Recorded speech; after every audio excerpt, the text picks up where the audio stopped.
নমস্কার বন্ধুরা, mister and Mrs cooking RT সকলকে জানাই আরও একবার স্বাগত।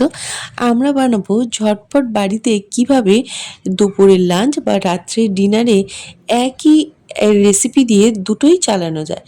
যেহেতু গ্যাসের একটু প্রবলেম চলছে, যার জন্য আমরা গ্যাস কতটা পরিমাণে সাশ্রয় করা যায় সেইভাবেই কিন্তু রান্না করছি।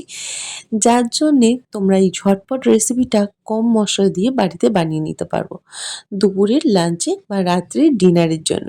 চলো দেখে নেওয়া যাক আজকের রেসিপি।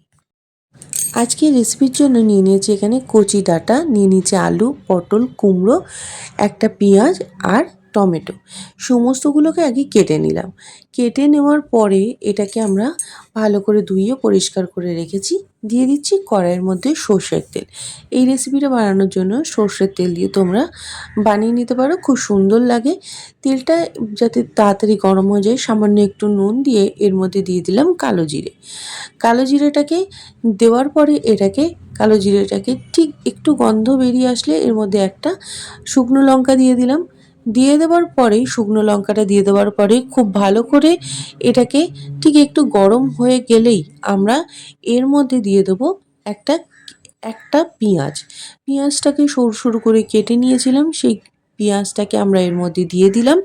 আর দিয়ে দেওয়ার পরে এটাকে ভালো করে মিক্স করে একটু কালারটা একটা ব্রাউন কালার নিয়ে চলে আসবো। পেঁয়াজ ভাজতে বেশিক্ষণ টাইম লাগে না, খুব কম টাইমের মধ্যে পেঁয়াজ কিন্তু ভাজা হয়ে যায়। এই পেঁয়াজটাকে একটু নাড়িয়ে নেওয়ার পরে এর মধ্যে দিয়ে দিচ্ছি এবারে টমেটোটাকেও দিয়ে খুব ভালো করে এটাকে মিশিয়ে নিচ্ছি। টমেটোটা যাতে খুব তাড়াতাড়ি নরম হয়ে যায় তার জন্য কিন্তু এর মধ্যে আমরা একটু নুন, প্রথমে তেলের সাথে নুন দিয়েছিলাম, তার জন্য কিন্তু টমেটোটা তাড়াতাড়ি নরমও হয়ে গেছে। দিয়ে দেবো সমস্ত রকম সবজি। এখানে যত রকম সবজি আমি কেটে রেখে দিয়েছিলাম সব সবজিগুলো এর মধ্যে দিয়ে দেবো। তোমরা কিন্তু এখানে তোমাদের পছন্দের সবজি ব্যবহার করতে পারো। সমস্ত সবজি দেওয়ার পরে এর মধ্যে দিয়ে দিচ্ছি সামান্য হলুদটাকে অ্যাড করে দেওয়ার পরে এর মধ্যে এটাকে ভালো করে মিশিয়ে দিচ্ছি। সমস্তটা খুব ভালো করে মিশিয়ে দেওয়ার পরে এর মধ্যে কিন্তু আমরা দিয়ে দেবো তোমার যে আমরা প্রথমে একটু অল্প পরিমাণে একটু নুন দিয়েছিলাম, এবার কিন্তু এর মধ্যে আমরা নুনটাকে অ্যাড করে দেবো। নুনটাকে অ্যাড করে দেওয়ার পরে এটাকে আবারও এর মধ্যে দিয়ে দিচ্ছি একটু জিরে গুঁড়ো, সামান্য একটু জিরে গুঁড়ো। এর থেকে আর কোনো রকম কোনো কিছু মশলা এর মধ্যে আর অ্যাড হচ্ছে না। দেওয়ার পরে এটাকে আবারও 1 থেকে 2 মিনিট একদম মিডিয়াম আঁচে আমি রান্না করছি। মিডিয়াম আঁচে এটাকে ভালো করে মিশিয়ে দিচ্ছি, যাতে খুব তাড়াতাড়ি গ্যাসটাও যাতে একটু কম পড়ে আর খুব তাড়াতাড়ি রান্নাটা হয়ে যায়। দিয়ে দিলাম কচি ডাঁটা কিন্তু এই সময় সজনে ডাঁটা খাওয়া খুবই ভালো। কচি ডাঁটাটাকে দেওয়ার পরে এটাকে আবারও খুব ভালো করে মিশিয়ে দিলাম।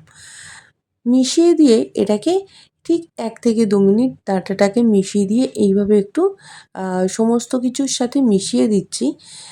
এখানে আমি সমস্ত রকম সবজি দিয়েই এটা বানাচ্ছি। তোমরা রাত্রের বেলাও কিন্তু এটা রুটি দিয়ে ট্রাই করতে পারো, খুব খেতে ভালো লাগে।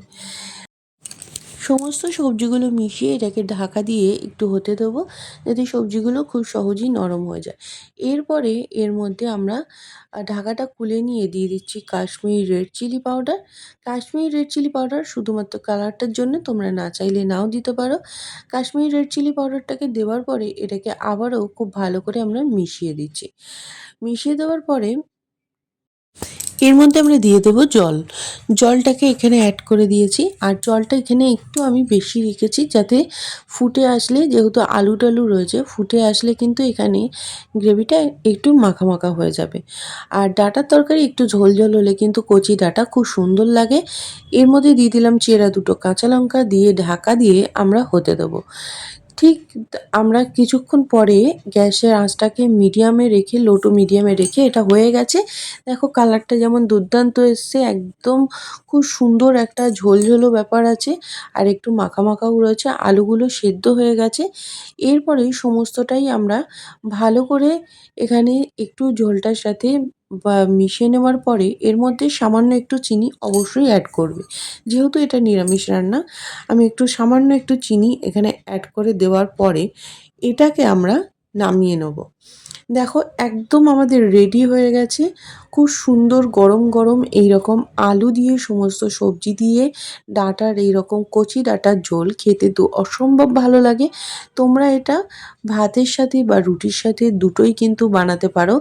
এইভাবে একবার ট্রাই করে দেখো, আশা করছি খুব ভালো লাগবে। যদি রেসিপিটা ভালো লাগে অবশ্যই কিন্তু তোমরা সাবস্ক্রাইব করে নিও, আর বেল আইকনটা ক্লিক করতে একদম ভুলো না, যাতে আমি নতুন নতুন রেসিপি ছাড়লেই সবার আগে তোমাদের কাছে নোটিফিকেশান পৌঁছে যায়।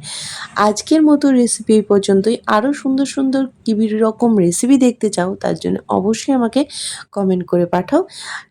তোমাদের জন্য আরও সুন্দর সুন্দর রেসিপি নিয়ে হাজির হয়ে যাব। আজকের মতো রেসিপি এই পর্যন্তই। আবারও দেখা হচ্ছে পরবর্তী কোনো রেসিপি নিয়ে। ততক্ষণে তোমরা ভালো থেকো, সুস্থ থেকো। দেখা হচ্ছে পরবর্তী কোনো রেসিপিতে।